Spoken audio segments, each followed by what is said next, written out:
I'm studying the unseen body and creative spaces of erasure and exposure of the queer. Yeah! So it's easy to criticize, but they're really criticizing science. Because I represent science. That's like $600 each! Lie to the aristocrats. An inside look at how a woke revolution destroyed a $6 billion media company, Dr. Fauci admits to just making stuff up, and a TikToker goes viral for lying to get a bigger tip.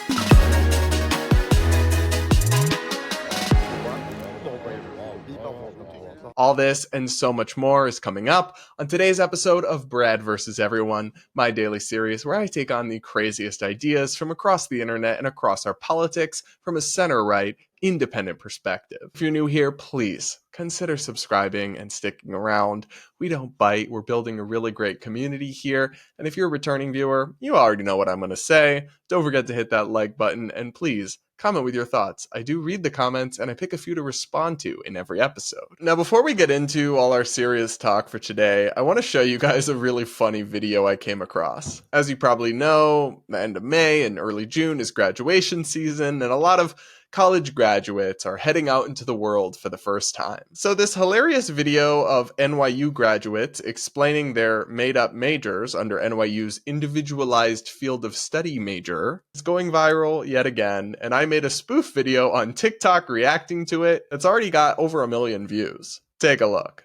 Hi, my name is Nikki. I'm studying Latin American women in visual culture. Hey, my name's Brad. I'll just have a iced oat milk latte, grande, please. Melanie, I'm studying the unseen body and creative spaces of erasure and exposure of the queer. Yeah! Okay, that's cool. I did mention I wanted oat milk in that latte, right? I'm Nina, and I studied the arts, education, and social justice. Yeah! I'm Joyce. I studied decolonial intimacies, indigenous politics, and resistance. Yeah! Oh, I don't know if I mentioned, I'm gonna pay with the app, by the way, so just let me know when I should scan that. Victoria and I studied remembering or forgetting, navigating international conflict and collective memory. Yeah!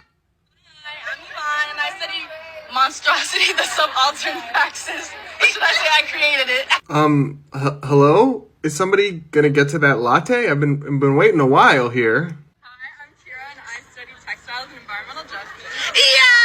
Oh, finally, my drink. Oh, didn't any of you study how to make a latte? Jesus Christ! The no tip button. So on one level, this shit is funny, right? Like the things they studied and made up majors about are just ridiculous. They're not relevant to the career, to their careers, or to the workforce at all. Frankly, most of them sound totally incoherent and made up. And so it's just funny, right? To laugh at them and say like, LOL, see you at Starbucks. But there's actually like a deeper angle to this to discuss. At least some of these degrees were almost certainly funded with our tax dollars, either through grants to the university or through federal student loans. I'm gonna go out on a limb and suggest that maybe taxpayers shouldn't be subsidizing bogus and totally useless degrees. And it's even more insane that Biden wants to make us pay off their loans. I'm sorry, but it's a free country. Study underwater basket weaving if you like, babe. But do not expect me and other hardworking taxpayers who scrimped and saved to avoid student loan debt or paid off our own loans to pay for your loans because you decided to study absolute nonsense at a super expensive school and then you couldn't find a good job afterwards. That's a you problem, babe, not a me problem. Anyway, let me know what you guys think of those interesting fields of study in the comments. And now, onto our main topic for today. We're going to unpack the fascinating story of how a woke revolution destroyed a $6 billion media empire. The insight into this story about the demise of Vice News comes courtesy of Michael Moynihan, who is a journalist and a podcaster, a host of the Fifth Column podcast, which I'm a big fan of, who just published a piece in the Free Press about his many years working at Vice News and the woke revolution that he experienced there and saw firsthand that slowly but surely drove the company into the ground. As he tells it, and as I remember from back in the day, Vice News was famously like this rebellious rock and roll style media outlet covering sex, drugs, and outrageous, politically incorrect things. Sometimes absurdly so, sometimes writing ridiculous stories or saying things that probably shouldn't be said. But that was the charm of it and why people found their content interesting. So much so that at one point they boasted thousands of employees and were valued at as much as $6 billion. But it all came crumbling down to the point where in February of 2024, before they finally shut down. How did this massively successful punk rock media outlet self-destruct in just a few years? Well, as Michael Moynihan explains, there's a lot that goes into it. It's not as simple as go woke, go broke. There were tons of terrible business decisions along the way. There was what seems to have been a genuinely problematic culture of kind of borderline or actually explicit sexual harassment in the workplace, and all of those things played a big role. But so did, as a very glaring fact, indisputable after reading his essay, woke madness, a woke revolution from young staffers who wanted to run the company into the ground in pursuit of their identity politics obsessions, and seemed to actually hate the publication they were working at and want to basically destroy it from within and build something new, and therefore destroy what had actually worked. As Moynihan puts it in the piece, Vice was slowly transforming itself from the publication that gave America articles about donkey and piss dungeons to $1 billion college newspaper. He tells this fascinating story about how in 2018, young staffers protested and got all the old covers, of the front page covers of the old editions of the magazine, taken down because some of them were problematic or offensive or whatever. And the management caved to this madness from its younger staffers, so much so that they started having people comb through their archives and the old articles, looking for problematic pieces and then taking them down. As Moynihan reports, while you couldn't unpublish old issues of the magazine, you could, it turned out, appoint a detachment of digital commissars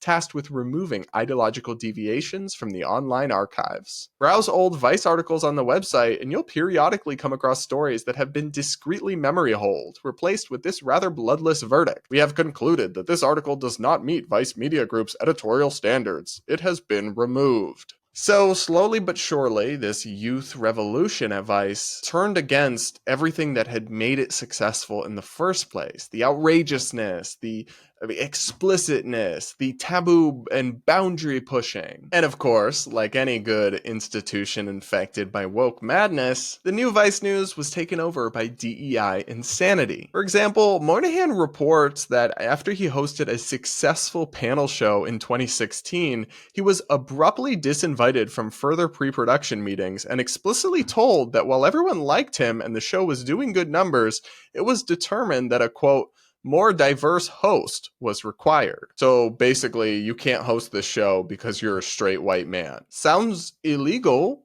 to be honest, but okay. This anecdote really just kind of encapsulates the atmosphere that seems to have taken over at Vice News, even when you had a successful product emphasizing identity over actually producing interesting journalism or even making money. It will shock you to learn that this takeover did not correspond with financial success for the company. At one point in 2016, Disney actually offered them more than $3 billion to buy out Vice News, and they turned it down in what, in hindsight, looks like a terrible decision. Instead, they continued to go woke and, quite predictably, continued to go broke. So much so that in 2020, a cascading waves of layoffs began in earnest, and the company announced it would be cutting 155 jobs. Yet the woke people who'd taken over Vice responded to the layoffs in genuinely one of the most insane and hilariously woke ways imaginable. In the following days, a petition circulated acknowledging that while it had become, quote, increasingly clear that these layoffs had to happen in service of a restructure,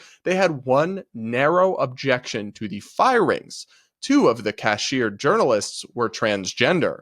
Within 48 hours, this petition had attracted 160 signatures within the company. That's right. Even as they were actively being laid off, they still doubled down on this identity-obsessed, insane worldview. Of course, your business is going to fail when you start making business decisions or being run by people who think you should make business decisions around irrelevant aspects of identity rather than business factors or who's good at their jobs. And it's always funny too, because these are the representation matters people, but if you want representation in the workforce, well, when there's layoffs, there's going to be representation in that too, as Moynihan pointed out in the piece. And he tells this hilarious story that when a few staffers anonymously pushed back, with one asking if anyone was worried about the other 153 employees we lost, the pile-on was swift. Frankly, these anonymous all lives matter comments are abhorrent, one person responded. So even after all of these layoffs, they just went full steam ahead with more wokeness. As Moynihan reports, many of our colleagues had been laid off and profits were elusive, yet Vice plowed ahead with a much touted program called Black Plus. Side note, that's like a weird and vaguely offensive seeming name, which, starting in 2021, provided Black-owned businesses with pro bono media campaigns, creative marketing services, and mentorship opportunities. So they decided to respond to mass layoffs and failing profits by giving away free services to Black people. What? This literally, I mean, this sounds made up. This sounds like it can't be real, but he was there and he has the receipts. But don't worry, they were doing more arguably illegal and objectively immoral woke stuff as well. So as Moynihan notes, as the newsroom headcount got even smaller, those fired could perhaps apply for a year-long journalism fellowship the company was now offering that was only available to non-white journalists. Again, sounds illegal, but okay. And I just have to say, what an incredibly messed up company atmosphere they seem to have had here. Literally prioritizing who gets hired for jobs, who gets laid off, based on their identity rather than who's good at their jobs. Even if that's somehow not illegal, it's like kind of evil. And it's insane that anybody who styles themselves a progressive would think like that. But that is what woke brain rot does to these people's brains. I mean, as Moynihan goes on to point out, even the frickin' food section of the website was taken over by this ideology. He cites a couple of these headlines like, quote, "Restaurant dress codes have long been a tool for racist discrimination," and "Rachel Amma and the trouble with apolitical food." Like, y'all literally can't even write about food without bringing up identity and being ridiculous. In an absolutely shocking twist, almost no one was interested in this hyper-woke content, so their numbers plummeted and became pitiful. Moynihan reports that when I obtained an internal 2022 breakdown of website performance across all verticals excluding news, the numbers were eye-popping. Few articles managed over 1 million page views, a standard once easily met, and those that did were invariably resurfaced stories about sex. The top performing piece across all categories was a 2012 treatise on how to suck your own dick. Oh my god. See, that's peak Vice. That's what this institution was that was successful. However, the woke content performed abysmally in the traffic ratings. The year's top performing story in the trans category, "What Happens When Your Girlfriend Finds Out You're Into Trans Women," managed a paltry 92,000 page views. In the queer category, the most trafficked piece, a gay Black writer's lament that he was attracted to white men, portentously headlined "Decolonizing My Desire," eked out 16,000 page views. Guys, having worked in journalism and media, I can tell you those numbers are terrible, especially for a huge company like Vice. Now, I will say there's other stuff that went into the big declines in traffic that other places saw, like a huge Facebook algorithm change that really hurt a lot of news outlets. But a lot of other companies readapted their business models and ended up being okay, and just the business changes don't account for this entire collapse. At least a hefty chunk of it, in my view, has to be because they started force-feeding people woke nonsense that they simply don't want to read. And the craziest part of this story to me is how they stuck by this approach, because they were more scared of being canceled than of the business going bust. The conclusion of this piece was really kind of haunting. Moynihan writes that a few months ago, I walked by the old Vice office building in Williamsburg. I peered through the glass doors. The lobby was scattered with chairs and boxes and stacked tables. With the exception of the giant, unilluminated neon Vice sign, everything was gone. There was no office, no jobs, no paychecks, no company to speak of. But at least now, everyone was safe. The past had been fully eradicated. The walls were finally bare. Look, it's remarkable stuff, and I really encourage you to read the full piece at the Free Press and subscribe to them. I will link in the description. You can also check out their podcast, Honestly, where they covered this and talked to Michael Moynihan about it. But to me, as a recovering journalist, the lesson here is just so clear. There is space in journalism for people with progressive ideas and people with conservative ideas, but there is no space in profitable journalism and successful media companies for woke brain rot. For identity politics obsessed, Looney Tunes who don't want to actually do their jobs and don't actually want to do the work of journalism or create content that people are interested in, but instead want to destroy businesses from within to force feed an ideological and frankly pretty nonsensical message and worldview on an unwilling American public. And if media executives don't discover a backbone, if they don't grow a spine and stand up to these foolish, revolutionary, woke young staffers, well, they deserve to go bankrupt. They really do. But it's really sad because along the way, so many good and talented people and people who aren't crazy get hurt as a result. What do you guys think? Did you used to read Vice News? I want to hear from you, so let me know. And now we've got to talk about Dr. Fauci. Because remember that whole thing about staying 6 feet apart during the pandemic? Dr. Fauci just admitted they literally just made it up out of thin air. I'm not kidding. That's what happened. We've got reporting here from the Washington Examiner, where Dr. Anthony Fauci said in congressional testimony that he reviewed no scientific evidence behind the specific recommendations for masking children or maintaining a 6-foot social distancing before advocating these policies during the height of the COVID-19 pandemic. Remember, this is the guy that the Follow the Science crowd made bobbleheads out of. This is the guy who told us that if you question him, you're really questioning science. So it's easy to criticize, but they're really criticizing science because I represent science. That's dangerous. To me, that's more dangerous than the slings and the arrows that get thrown at me. But he didn't even review any specific science or evidence before making up these recommendations that were then forcibly imposed throughout the country on many Americans. They literally just made the 6-foot thing up. They made it up. More from the Examiner here. When asked about social distancing recommendations that were implemented in businesses and schools during the early stages of the pandemic, Fauci said he did not recall where the precise number of 6 feet came from. It just sort of appeared, Fauci said in his interview. I don't recall, like, a discussion of whether it should be 5 or 6 or whatever. Fauci also said he had not seen any scientific study supporting the measurement, noting that such a study would be very difficult to do with accuracy and scientific rigor. AKA, they made it up. All those dots that you had to wait on in line that were measured out 6 feet apart, it's all made up.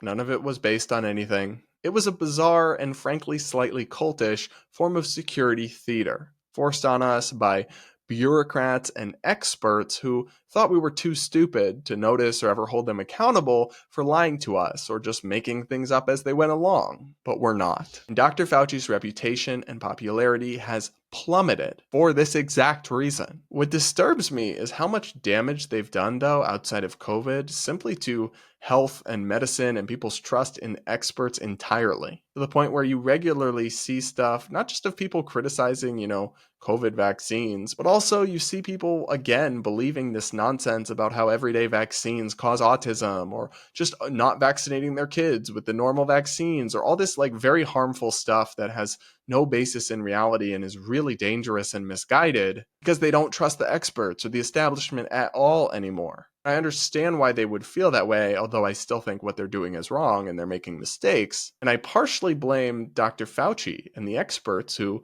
in pursuit of their political ambition or their own ego or whatever it may have been, did enormous, enormous harm to the institution of the scientific establishment in this country and the reputation of experts everywhere. But of course, liberal media outlets and woke celebrities will continue to celebrate Dr. Fauci rather than actually admit they were wrong. What do you guys think? Do you still trust Fauci? Let me know in the comments if you still do. I want to hear from you. And now it's time for Brad versus TikTok, my daily segment where I react to the craziest stuff going viral on the Clock app. Pronoun of the day is slug slugs.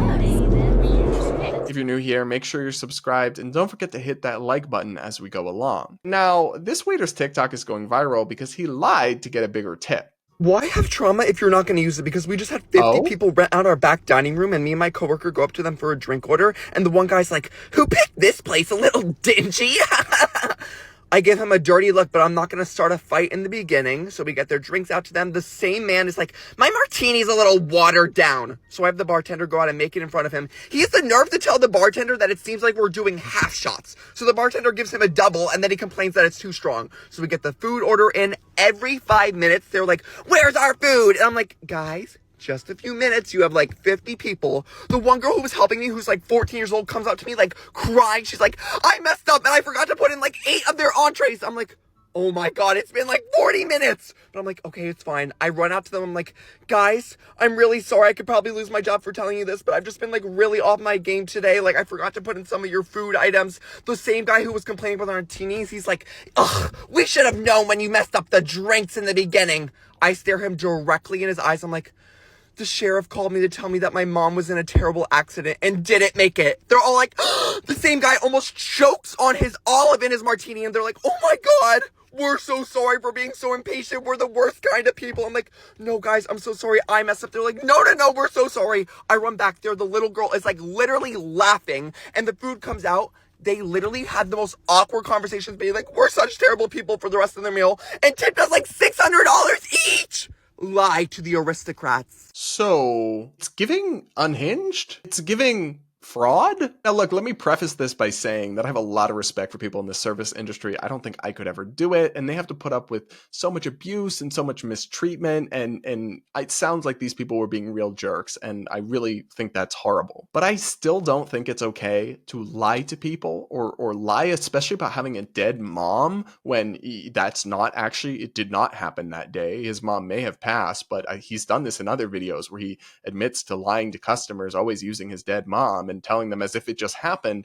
That is dishonest. That is a lie. And it's really sick and insulting to people who have experienced that, to use that as a get out of jail free card because you made a mistake or your coworker made a mistake. It's also really messed up because you didn't just lie to them. You lied to them and as a result took their money in ways they never would have given without that lie. I don't know if that's technically illegal or not, but it's basically fraud. You basically scammed them. You basically just admitted to scamming people out of hundreds of dollars. That's not okay. That's not ethical. It's not cute. It's not funny. And of course, the fact that this stuff is so widely celebrated on TikTok and everyone's like, yes, King, get it. It's what makes this video remarkable beyond just the individual anecdote that it contains. There's something sick here. Gen Z valorizes what is essentially a form of stealing or fraud. They valorize dishonesty. Not all of them, of course, but a significant portion resent well-off people so much, are so deeply ensconced in this class envy and this Marxist worldview that they throw out all their morality and everything. I'm sure in other scenarios they could see the difference between right and wrong. They just rip it up and throw it out to go, yes, King, when someone lies and defrauds people to cover up their own mistakes, making a mockery out of those who've actually lost loved ones. It's not funny. It's not cute. No matter how weirdly close you hold your face to the camera. And not only has this guy admitted to lying to people and stealing hundreds of dollars, he's also making hundreds, if not thousands of dollars off this viral TikTok. And if that isn't a perfect example of everything that's wrong with internet culture and Gen Z culture today, I don't know what is. Let me know what you guys think in the comments below. I'll leave it there for now, and don't forget to hit that like button while you're at it. And now, before we wrap up this episode, I'll read a few of your comments you left on the last video. One person says, Brad, I want to hear your thoughts on the Trump convictions. So I didn't cover this as a main topic for a couple of reasons. One of which, everybody's talking about it, and I have no particular insight or unique take. And two, I'm not a lawyer. I'm not intimately familiar with the details of the case, so I always want to have a little bit of humility about the extent of my knowledge here. But I will just say I find the conviction very disturbing. I find the prosecutor involved to be highly partisan, to seem to have gone after Trump and looked for the crime to get him, rather than seen a crime and then went and gone after the person that did it. And I find the actual crime itself extremely distorted, and I'm not really sure there even is an underlying crime here, that they've turned a bookkeeping offense misdemeanor past the statute of limitations into 34 felonies. It's all just seems like they're really twisting themselves up in pretzels to go after Trump. I mean, I've even seen legal analysts on CNN and MSNBC remark that and admit that what they're doing is unprecedented and a real stretch of the law. Now, I don't believe that presidents should be above the law, and I'm not inherently against criminally prosecuting and convicting a former president. But you should never be taking such a drastic and radical step in pursuit of partisan ambitions, or while testing a new legal theory or distorting the law into pretzels to go after him. I do think Trump has done a lot of things wrong, and I think some of the other cases against him are serious. But this one I'm deeply concerned by and skeptical of, and I do think it will be overturned on appeal. Another person says, I don't know how they're giving out fellowships to women when they can't even tell you what a woman is. Yeah, I mean, that's kind of the hack to all this woke identity madness. Just start filling out on your forms that you're non-binary and reap the affirmative action points. Why not? They can't say you're not because they also will say that anyone can be and you don't have to do anything and there's no actual requirements, so just do it. Another person says, I have never once in my life commented on a YouTube video, but this needs to be said. Preface, I adore you and your show has become part of my daily routine. You're gorgeous, intelligent, and very funny. However, you look like you're sitting inside the business lounge at a Super 8. The color, the oddly placed Hobby Lobby artwork, it's not okay, Brad. And that shelf, I don't have the words. Basically, your decor is an attack on the gay community, and as an ally, I feel compelled to speak up against the violence. All of that aside, keep up the awesome work. Wow, that's brutal. I really didn't think my background was that bad. Let me know in the comments what you think of it and what you would do to improve it. At some point, I'll probably switch over to like have an actual set or a couch or desk or something that I'm sitting at. I really love Brett Cooper's setup. That's kind of my dream, but I'll have to make it significantly bigger before I can have a whole studio like that. But I really didn't think what I had was that bad. But damn. Thanks for your honesty, I guess.